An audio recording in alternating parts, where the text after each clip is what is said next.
Dibra në fest, 6 maj shënon ditën e emrit të Skënderbeut dhe 621 vjetorin e lindjes së tij. Aktivitetet do të nisnin në Sin, në Kastriot, për të finalizuar në Peshkopi. Sot jemi mbledhur në këtë vend me vlera të veçanta historike në Muzeun e Sinës për të përkujtuar dhe nderuar një nga figurat më të ndritra të kombit ton, Gjergj Kastriotin Skënderbeun. Shqiptarët sa herë lënë më rit mes tyre për çarjen problemet, inatet janë gjithmonë më të fortë. Duke patur parasysh se ne Skënderbegasit për 47 vite me radhë kemi mbajtur mbi supe emrin dhe krenarin e Gjergj Kastriotit Skënderbeut, jemi në një lëvizje për rikthimin e epokës skënderberiane.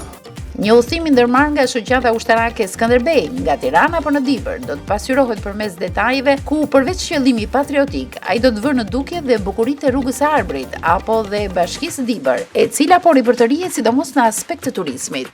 Mësoni më shumë duke na ndjekur më datën 13 maj 2026, ora 21, në emisionin Pusho Shqiptarçe të TV1 Channel.